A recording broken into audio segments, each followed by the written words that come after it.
Passion for Youth Ministry. Passion for Youth Ministry. Nagaan ayyaanniif faraadri waaqayyoo gooftaa keenya Yesuus Kiristoos biraa hunduma keessaniif haa ta'u. Barattoonni Focus Finfinnee fi namoonni sagalee kana dhageessan hundumtu egaa guyyaan amma sagalee kanatti isinii waraabaa isin qaqqabsiisaa jiru kuni Paagumee 4dha. Jala bultii bara haaraa akka lakkoofsa biyya Itoophiyaatti bara 2017 finnee bara 2018 immoo simachuudhaaf yeroo itti jirruttidha. Baga waaqayyoo guyyaa isaa falkansaa hundumaa keessatti isin gargaaree guyyaa har'aa kanaan isin ga'ee bara 2008 akka isin dabartaniif ayyaana isaa faraara isaa eegumsa isaa isiniif baay'isee hunduma keenyaaf baay'isee jechuun barbaada. Waaqayyoo abbaa keenyaaf galanni guddaan haa ta'u.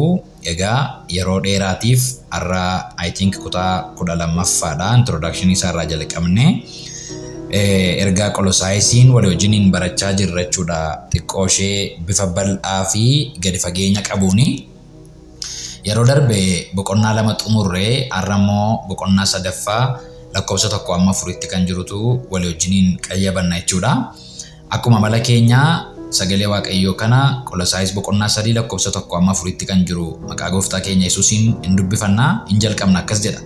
Mata dureen isaa Baayibilii Afaan Oromoo irraa yaada garaa ofii wanta waaqarra jirutti hidhachuu jedhee jalqaba. Egaa Kiristoosii wajjin du'aa erga kaafamtanii wanta waaqa keessaa iddoo Kiristoos gara mirga waaqayyoo taa'ee jirutti barbaada. Yaada garaa keessanii wanta waaqarra jirutti hidhaa malee wanta lafarra jirutti hin hidhinaa. Isin duutaniittu.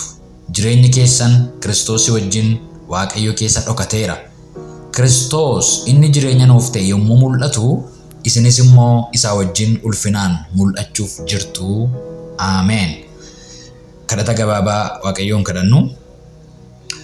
Gooftaa keenya si galateeffannaa gaarummaaf amanamummaa keessa dhaabbataaf maqaa ilma kee maqaa Yesuus Kiristoosiin bara baraan galanni siif haa ta'u. Yaa Waaqayyoo jiraatanii dubbii sagalee kee warra dhaggeeffatan jiraatanii warra dubbii sagalee kee qayyabatan nu gootee jireenyatti nu jiraachifte. Yaa Waaqayyoo eebba waaqarraa nu hirmaachifte. Maqaa gooftaa Yesuus Kiristoosiin kennaa keessa dinqisiisaa kennaa keessa ammas hin jedhamne waa'ee ayyaana keetiif galanni ulfinni bara baraan siif haa ta'u. Ammas immoo yaa Waaqayyoo sagalee kana dhaggeeffachaa kan jiran hundumtuu bakka isaan jiranitti hafuura qulqulluudhaan akka isaan gargaartu gurra qalbii keenya akka ati bantu ayyaana kee hafuura keessa barsiisaa dhugaa ta'een akka ati nu barsiiftu laphee keenya jireenya keenya siif eeyyamnee yeroo keenya siif laannee miilla kee jala teenyee dubbii kee dhaggeeffachuudhaaf jirraa. Maqaa gooftaa Yesuus Kiristoosiin ati hunduma keenya barsiisi. Wanti barannu kun laphee keenya keessatti akkafu jireenya keenya keessatti akkafu jijjiiramaaf ulfinaaf si beekuuf sitti guddachuuf akka nuuf ta'uuf si kadhannaa. Jaalala kee nuuf haa ta'u. Maqaa isa jaallatamaa nuuf laattee ilma kee Yesuus Kiristoosiif jedhi nuuf dhaga'i. Ameen. Gooftaan isin haa eebbisu. Kutaa darbe keessatti yaadattu kutaa 10ffaa irratti ijoo guddaan xumura boqonnaa 2ffaa ergaa gara Qolosaayis waa'ee Yesuus Kiristoosii wajjin du'uuti yookaan immoo waa'ee du'uuti walumaa galatti xiqqoo bal'inaan kaasnee turre. Kiristiyaanni waa meeqa jalaa du'ee seera jalaa du'ee cubbuu jalaa du'ee waan jedhu waliin zarzarri goone kaasneerra waan ta'eef isa keessa deebi'uun barbaadu. Amma gara boqonnaa 3 lakkoofsa 1-4 kanaattis gaafa dhufnu Kiristiyaanni hin du'e duwwaatu hin taane jireenya waaqarraa immoo jiraachuu qabaa kan jedhu akka kutaa 2ffaa isaatiitti fudhachuu dandeenya jechuudha. Kiristoosii wajjin du'aa ka'uu fi jireenya waaqarraa jiraachuu isa jedhu dubbata Qolosaayis 3:1-4 immoo.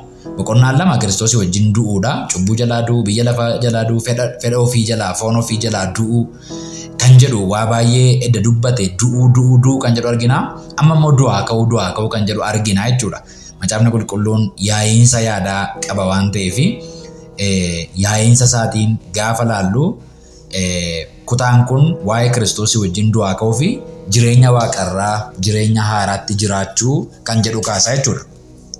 Kutaa darbe keessatti irra jireessaan waa'ee Kiristoosii wajjin du'uu laallee amma kutaa kana keessatti Kiristoosii wajjin du'aa ka'uu, Kiristoosii wajjin jireenya haaraa, jireenya waaqarraa hirmaachuu kan jedhu inni ilaalla jenneerra. nuti Kiristoosii wajjin duunee hafne utuu hin taane Kiristoosii wajjin eenyummaa haaraadhaan du'aa akka kaanetu macaafni qulqulluun keenya nutti dubbata.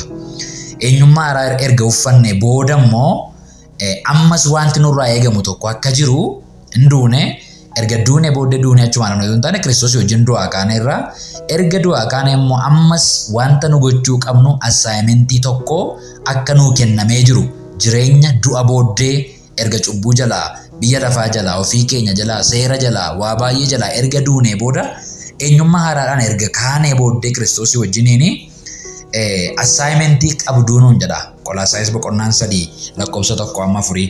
Barumsi kun baay'ee barumsa murteessaadha. Keessumatti inni guyyaa har'aa biyya keenya keessatti barumsa dogoggoraa yeroo garaagaraatti barsiifamaa oolaniif deebii guddaa kan ta'u jireenya namaa jijjiiruu kan danda'u baay'ee kutaa murteessaadha waan ta'eef yeroo gabaabduu duwwaan fayyadamaa. Yerattii gabaabduu kana keessatti garuu yaadota baay'ee beezikaalii ta'an tokko tokko isinii kaasuun barbaada waan ta'eef akka isin hordoftan nan barbaada. Gaaffii tokko akka amala keenyaa akka isin hubattanitti isiniif kakkaasuun ayyaala. Qulqulloonni erga Kiristoosii wajjin du'an duwwaa miti du'aas kaafamaniiru jedha erga ta'e Kiristoosii wajjin du'aa ka'u jechuun maal jechuudha isa jedhu barumsa keenya keessatti hin tuqna. Kiristoosuma kana wajjin du'aa ka'u jechuun maal jechuudha. Inni kan biraan immoo Kiristoosii wajjin du'aa ka'uudhaan eenyummaa haaraa erga uffanne boodayyuu ga'ee ta'e tokko akka qabnu kutaan amma barachuuf jennu kun irra deddeebi'ee cimsee barsiisa. Maalidha namni tokko erga Kiristoosii wajjin du'aa ka'ee booddee assaayimentii maalii qabaa isa jedhu beekuun baay'ee barbaachisaadha. Baay'ee addaan irratti akkasiin qabattan waan an barbaadu namoonni baay'een ani du'aadha jedhu Kiristoosii wajjin du'uu isaanii hin amanu.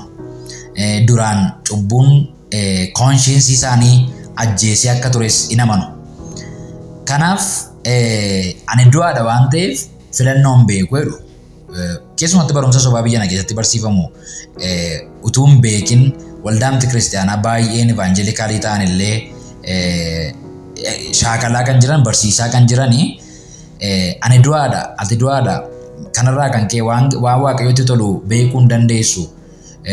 Ati du'aadha waan waaqayyoon gammachiisu jiraachuu hin dandeessu filachuu hin dandeessu yoo numti si gargaare malee kan jedhan tootaalii mirga filannoo namaa kan sarban tootaalii itti gaafatamummaa namarraa kan mulqan namni du'aadha namni hoomaa itti gaafatamummaa tokkoyyuu hin qabu.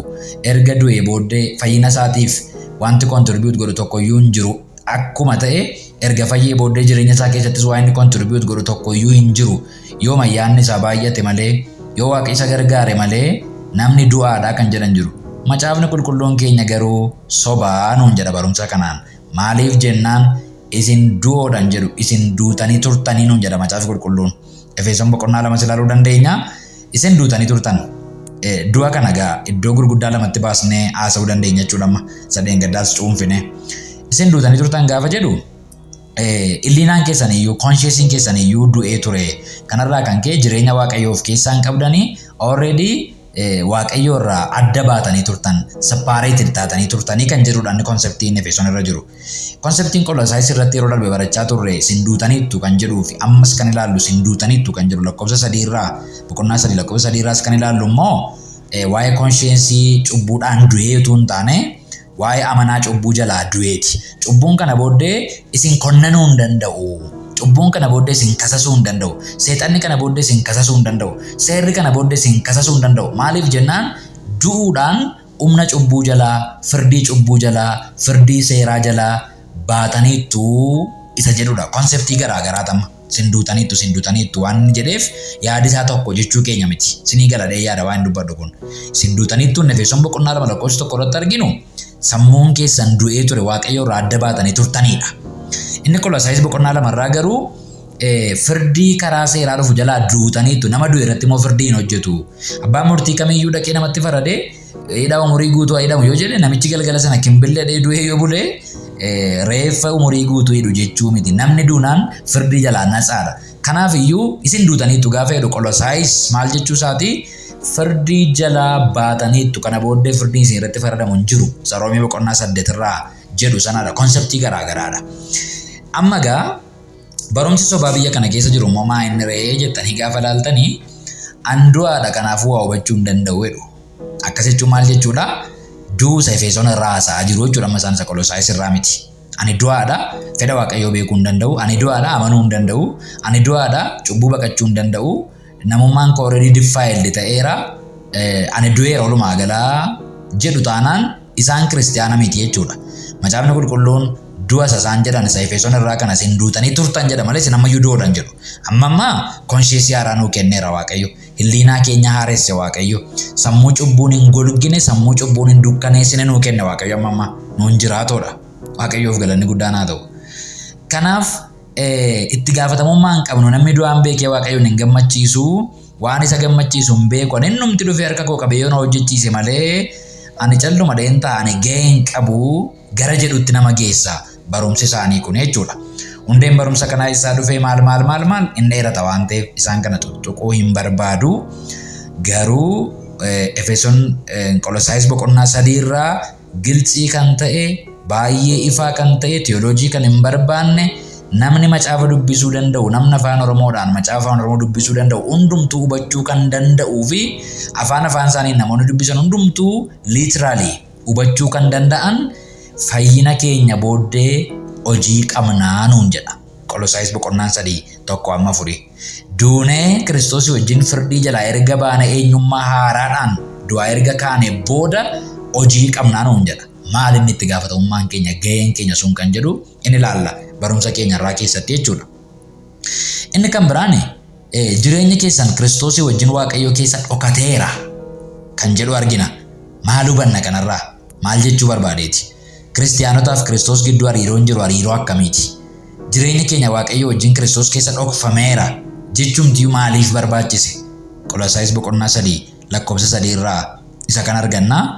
Inni afuraffaan Qolosaayis boqonnaa 3:4 irraa argannu amma jireenyi keenya Kiristoosii wajjin Waaqayyoo keessa dhokatee jira jedha. Guyyaa tokko garuu inni dhokatee jiru kun ulfinaan deebi'ee mul'ata jedha. Guyyaan kun itti ta'u yoomidha? Yoomidha guyyichi? Guyyaatti jireenyi keenya inni Kiristoos keessa dhokate deebi'ee ulfinaan itti mul'atu yoomidha kan jedhu walii wajjin yoo qayyabanne amma tokko yaada kutaa kanaa arganneera dhee yaada. Gara tokkoon ibsa bal'aa keessa linnee walii wajjin ilaaluutti darbina jechuudha amma.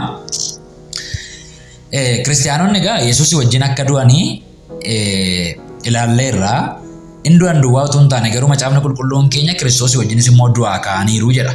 Keessumatti Roomee boqonnaa 6 isa kana dubbifachuu dandeessu.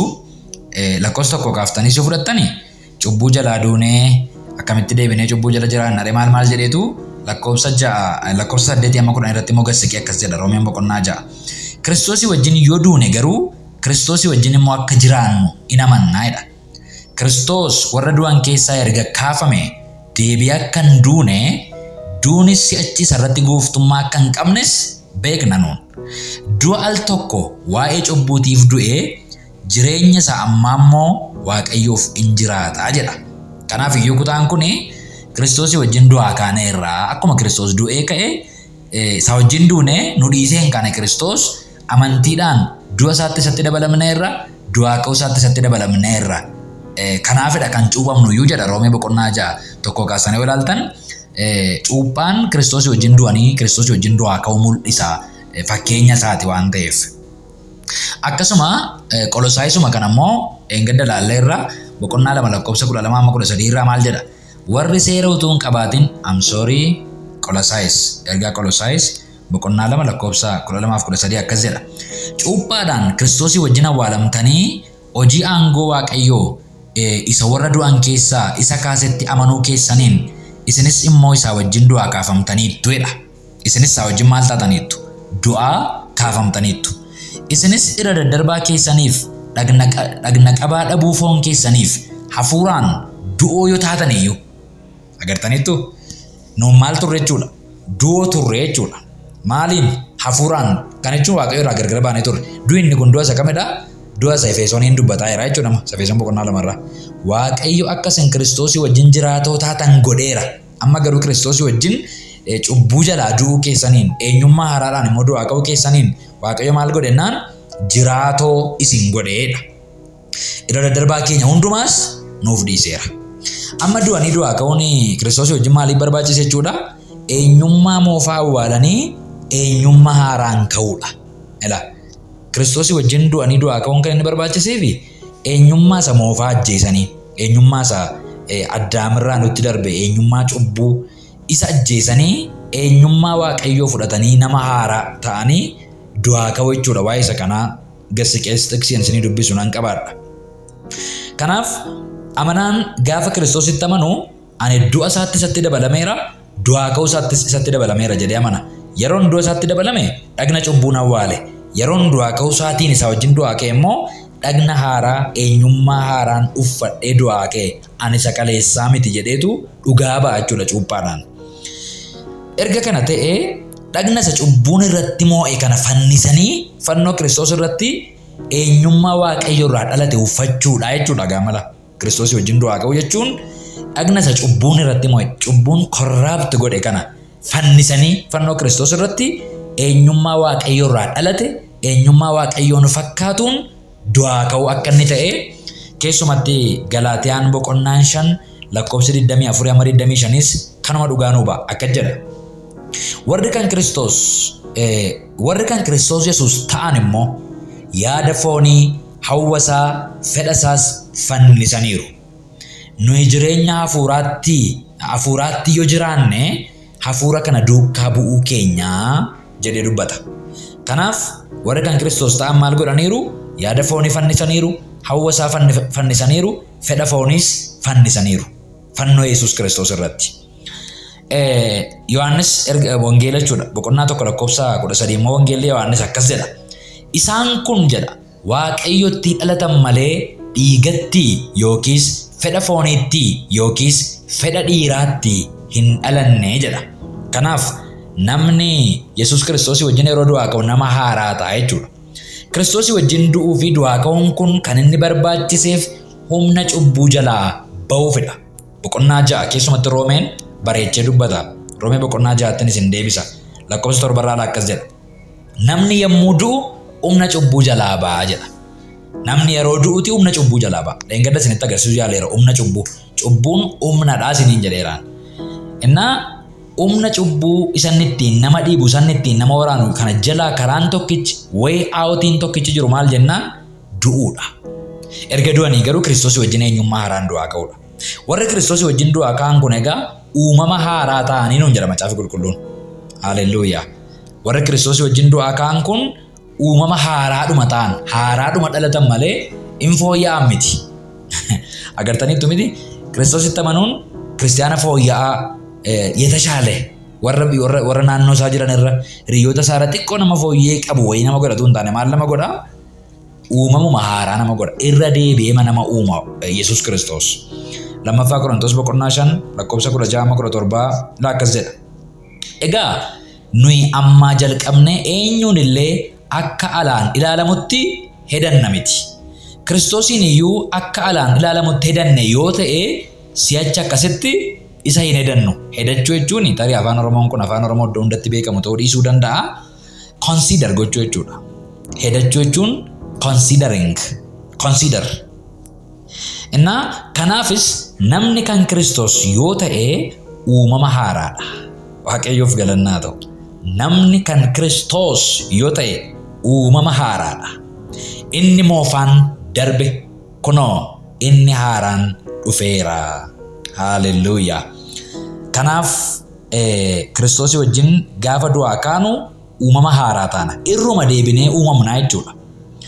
Kanuma ta'etu jiru immoo Phaawulos warra Qolosaayisiif gaafa barreessu yaada garaa keenyaa wanta lafarra jirutti hidhuu akka hin qabne, wanta waaqarraa barbaaduttis hidhuu akka qabnutu lakkoofsa 1-2 irratti dubbata.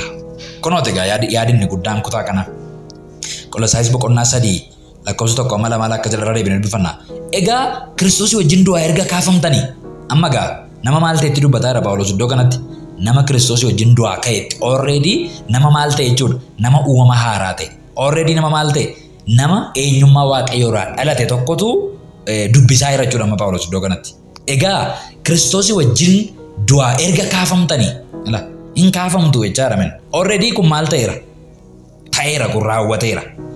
wanta waaqa keessaa iddoo Kiristoos gara mirga waaqayyoo taa'ee jirutti barbaada. Assignmentii kiristiyaanaa edda du'aa ka'ee booda. Maal godhaa jedha? Barbaada. Maal? Wanta waaqa keessaa barbaada. Waan eessa jiru? Wanta gara mirga waaqayyoo iddoo Kiristoos jiru sana, iddoo Kiristoos taa'e sana wanta jiru maal godhaa? Barbaada. Haaleluyyaa. Lakkoofsa 2 irraa immoo akkas jedha.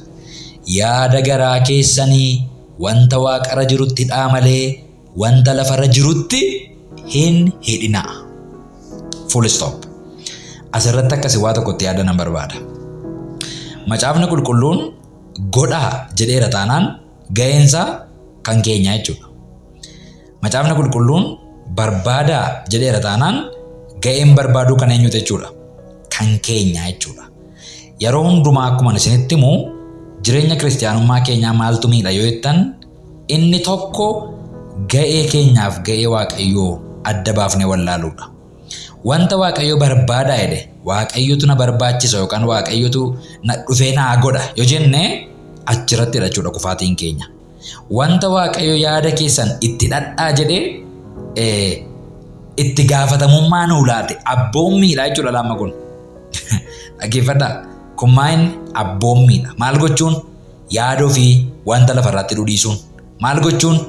Yaada garaa ofii wanta waaqarratti hidhuun abboommiidha. Abboommiidha. Even afaan Oromoonsaa mallattoo raajeffannoo kan argitanii tootee lakkoofsa 1 duras lakkoofsa 2 duras mallattoo raajeffannoo waa lamaaf fayyadamanii tokko raajeffachuudha. Inni lammataa abboomuudha. Gaafa nama tokkoon kottu jettan yoo barreessan maal gootu? Mallattoo raajeffannoo fuula isaa dura keessu. Deemi yoo jettan maal gootu? Mallattoo raajeffannoo fuula isaa dura keessu. Ajajaa jechuudha mallattoo raajeffannoo jiraatennaan. Barbaadaa. Kun ajajadha. Ajaja waaqayyoon nuu kennedha. Utuu hin barbaadin waaqayyoon argachuu hin dandeenyu. Utuu yaada keenya wanta waaqarra jirutti hin hidhatin jireenya qulqullaa'aa jiraachuu hin dandeenyu. Waan xuraa'aa irraa fagaachuu hin dandeenyu. Yaada keessan irratti maal godhaa jedhe waaqayyo maal nu abboome? Yaada keessan irratti hojjedhaa. Maal godhaa? Yeroo hundumaa waan waaqarraa barbaada. Yeroo hundumaa waan waaqarraa yaada. Yaada keessan isarratti hidhadhaa. Isarratti godhadhaa jedhe. Maaliif jennaan yaadi keessan baay'ee murteessaadha nuun jedhe macaafa qulqulluun. Keessumatti fakkeenya boqonnaa 4 lakkoofsa 23 irraa gaafa laaltanii wanti jireenyaaf barbaachisu yaada garaa kee keessaa waan ba'uuf yaada garaa kee maal godheedha? Ba'eessa godhee eeggadhuedha. Heart isa jennu kana. Jaalalachi keessaa dhufaa, jibbachi keessaa dhufaa, ajjeesuun achi keessatti yaadamee qindaa'ee ba'a. Fayyisuun, ol qabuun, gadi qabuun, maqaa balleessuun, kabajuun hundumtuu yaada garaa keessatti qophaa'ee hojjetamee bukeeffamee bixxilamee ba'a waan ta'eef inni haa qulqullaa'u. Inni waan waaqarraatti fayyadamu. Kana immoo eenyutu godha reennaan? Godhaa jedhe waaqayyo. Godhaa isanni jedhe beekaan guddisee dubbachaa jira. Gargaarsa waaqayyo malee goona jechuu koo miti. Gargaarsa hafuura qulqulluu malee kana gochuu hin danda'amu jechuu koo miti. Hafuura qulqulluu malee waan tokko iyyuu gochuu hin dandeenyu. Yesuus Kiristoos anarraa adda baatanii waan tokko iyyuu gochuu hin dandeessan dheera. Yesuusti qabannee jiraachuun, hafuura qulqulluu dheebochuun, ayyaana waaqayyootti hirkachuun inni kun lallaban barbaachisu, filannoon barbaachisu, dirqama isa malee waan tokko iyyuu gochuu hin dandeenyu. We are nothing without Holy Spirit. Kan akkasiin sirriitti qabattan nan barbaada. Hafuurri qulqulluu yoo nu gargaaruu baate jireenya keenya keessa waan tokko iyyuu gochuu hin dandeenyu. Ayyaanni waaqayyoo yoo nu baay'achuu baate jireenya keenya keessa homa jijjiiruu hin dandeenyu. Kana jechuun garuu ga'ee hin qabnu jechuu miti. Hafuurri qulqulluun maal godha? Nu gargaara. Qophaa hojjetaa miti. Hafuurri qulqulluun qabee yaada keenya fuudhaa achittidhaa miti. Nu gargaara hafuurri qulqulluun. Ayyaanni waaqayyoo isin gargaaraa jedha macaafa qulqulluun malee utuu isin diddanii karaa biraa deemtanii utuu isin yaada keessan waan cubbuu waan lafarraatti hiixanii utuu diddee hafuurri qulqulluun achi keessaa isin baasaa miti. Ga'een namaa jira. Abboommeen namaaf kenname jira. Barbaadaa. Parsiu. Barbaadaa. Barbaaduu jechuun koomitimentii gaafata. Koomitimentii gaafata. Barbaaduu jechuun dheebuu guddaa gaafata. Barbaaduu jechuun turtii gaafata. Yeroo fudhachuu gaafata. Tarii ijoolleen baadiyyaa yoo jiraattanii Gaafa horiin baddee barbaadan beektu gatii nama kaffalchiisamanii barbaaduun bokkaa keessa deemuu nama gaafata, aduu keessa deemuu nama gaafata, halkan baatirii qabatanii barbaaduu nama gaafata. Barbaaduu of kennuu koomitimentii barbaada. Jireenya hafuuraa kana malee du'aadha baay'ee. Bara baay'ee wangeelli sobaa nutti lallabameera. Biyya kana keessatti hyper grace isa jennutu lallabama yeroo baay'ee. Ayyaana laxxaxame, ayyaana caafiitti ba'e. Ati qoccadi miila kee irra gaadhuu taa'e fayyiteetta du'aa kaateetta waan ta'eef eenyummaa keetu waan waaqayyo barbaadu godhammati du'aa kaatee nama haaraa taate uumama haaraa taateetta waan ta'eef uumamni haaraan edda taate eenyummaa haaraan isa keessa gale sun ofuma isaatii calluma deema jireenya waaqayyo isa jiraachisa karaa cubbuu iyyuu hin baasu jedhama yeroo baay'ee.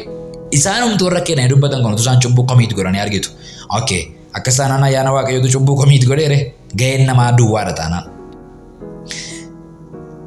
Ga'een namaa hin jiru taanaan cubbuun hojjechuun jiraachuun qabu. Waan an jedhu kunis ni galatee hin beeku.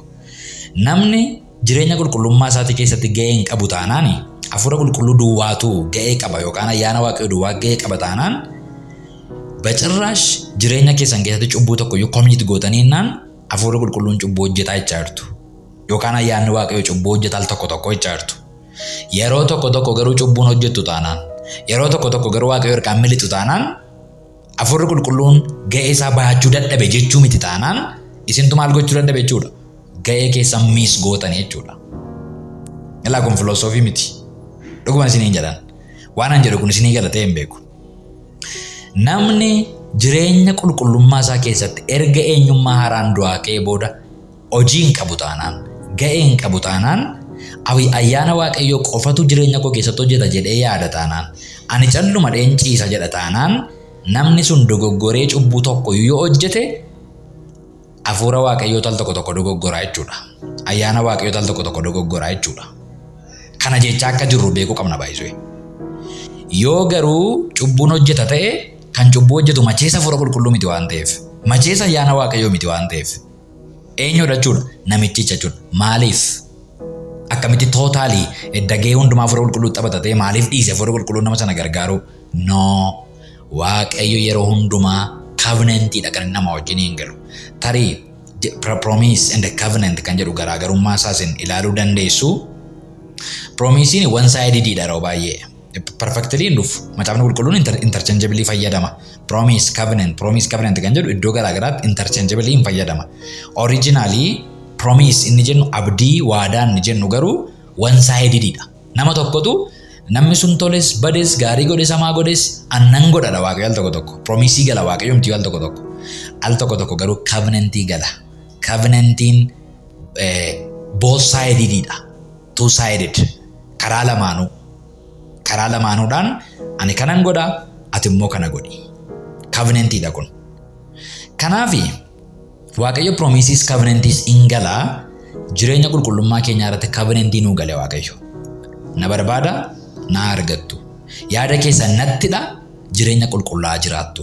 Ayyaana kun isinii baay'isa. Hafuura kun isinii dhangalaasaadha kan waaqayyo jechaa jiru. Kanaaf barumsa dogoggoraa nama eenyummaan keessan edda aaree isin duutaniitu waan tokko yoo beektaniin filatan isiniin jedhu yoo argitanii gaaffii nama isin gaggaafadheef waan itti nama challenge isin gochaa jiru kana gaafachuu akka qabdan ofii keessanis yaaduu akka qabdan isinii kaasuun barbaada. Waaqayyo har'allee mirga filannoo dhala namaa irraan sarbine. Yaada garaa keenya aareeffachuudhaan wanta waaqarraa yaaduutti hidhachuu akka qabnu ga'ee nuu laateera. Wanta waaqarraa yaaduutti yaada garaa keenyaa hidhachuu akka qabnu abboommii nuu laateera. Kanammoo kana duwwaa miti baay'isee amma Filiphisiusin ilaaluu dandeenya. Filiphisius boqonnaa 3 lakkoofsa 19 irraa akkas jedha. Dhummi isaanii badiisaadha. Garaan isaanii waaqayyo isaaniitiidha. Salphina isaanii ulfinatti lakkaa'atu yaada garaa isaaniis waan lafarraatti in hidhu. Yaadi garaa isaanii waan lafarraatti jalaa hidhama yookaan seexanatu jalaa hidha jedha. Yaada garaa ofii hidhachuun xaabiyaa waaqayyoo irra kaa'achuun warra dur reediyoo dhaggeeffatan beektuuni xaabiyaa akkasiirra naa ga'eedha. kan waaqayyo irratti mul'atu irratti yaada garaa isaanii hidhachuun achirratti seet gochuun ga'ee eenyu jechuudha? Ga'ee namaadha jechuudha. Nuyi garuu nama biyya waaqarraati. Gooftaa keenya fayyisaan keenya Yesuus Kiristoos achi nuuf dhufa jennee eeggannaadha. Kanaaf hidhachuun ga'ee namaa akka ta'e argina Filiphisius irraas. Akkasuma boqonnaan 4 immoo baay'ee gilsiidha. Boqonnaa 4 lakkoofsa 8 Filiphisiusuma ilaaluu dandeessu. Ammas yaa obboloota ko waa'ee waanuma dhugaa ta'e, waanuma ulfina qabu, waanuma qajeelaatti lakkaa'amu, waanuma qulqulluu ta'e, waanuma jaallatamaa, waanuma gurratti tolu, waanuma gaarii ta'e, waanuma galata qabu yaada jedhee mallattoo raajeffannoo ta'a fuula isaa dura. Maal godhaa? Yaada. Waaqayyootu yaada keessan achittidha jedhamin. Maal godhaa jedha? Yaada jedhee mallattoo raajeffannoo ka'a. Baay'ee macaafa qulqulluun keenya paaktiyooshinii ishee illee ergaa qabdi. Mallattoo raajeffannoo itaanaan abboommiidha jechuudha. Abboommiidha jechuudha. Yaada jedha. In abbooma. Yaaduun ammas ga'ee eenyuuti jechuudha? Ga'ee namaati jechuudha. Tokkoffaa Xiimotewos boqonnaa 1 lakkoofsa 19 ilaaluu dandeessu. Lakkoofsa 19 ilaaluu dandeessu. Kanaafis amantii yaada garaa qulqullaa'aas qabaadhu. Abboommiidha kunis. Maal godhi? Qabaadhu. Amantii maal godhi? Qabaadhu. Ilaa abboommiidha gaafa jedhu ammas waan isin hubachuu qabdan qophaadhuma keessan gootu jechaa hin jiruan. Ekstiriimii kanatti hin geessinaa. Never. Aychaalum. Hafuura qulqulluu barbaachisa. Ayyaana Waaqayyoo barbaachisa. Ayyaanni Waaqayyoo garuu ga'ee namaa mulquu miti kan inni dhufu ga'ee ofii isaatii taphachuu dhufaadha amma kanan jechaa jiru. Hafuurri qulqulluun naa waliin raffisuu dhufatu hin taane naa waliin gargaaruu dhufaadha kanan jechaa jiru jechuudha. Kanaafis amantii yaada garaa qulqullaa'aas qabaadhu. Namoonni tokko yaada garaa isaanii tuffachuu isaaniitiin amantii isaanii akka caccabaa markabaatti turreessaniiru jedha. Maal gochuu isaaniitiin? Yaada garaa isaanii tuffachuu isaaniitiin. Having put away concerning faith have made shipwreck. Holding faith and a good conscience. Good conscience. Yaada garaa ofii tuffachuun yaada garaa ofii iddoo gaariitti hidhachuu dadhabuun yaada garaa ofii hoogganuudhaaf kaka'umsa dhabuun waaqayyoon barbaaduu dhabuun nu xaareessa miti baay'ee. Actually hafuura qulqulluu xaareessa. Ga'een keenya maal gochuudha? Barbaaduudha. Waaqayyoon barbaadu, waaqayyoon dheebochuu, ofii keenya avail gochuu, waa waaqarraatti xiyyeeffachuu, yaada keenya achirratti irra deddeebinee xiyyeeffachuu kanadha. Ga'ee waaqayyoon nuu kenne waan biraa miti. Kutaawwan biraa Roomee boqonnaa 12 kutaa isin beektaniidha. Isiniin dubbisu hin dubbifadhaa. Jaallannis jibbinis jireenyi keenya bakkuma yaadi garaa keenyaatti hidhamettitu harkifama. Achitti nu jala harkifama. Macaafa qulqulluu keenya keessas keessumatti fakkeenyaaf barsiisa Yesuusiin faa yoo ilaalle waa'ee yaada keenyaa sirriitti xiyyeeffatee jalqaba lallaba gaaraarraa kaasee jechuudha. Gooftaan yeroo inni barsiisu agarra.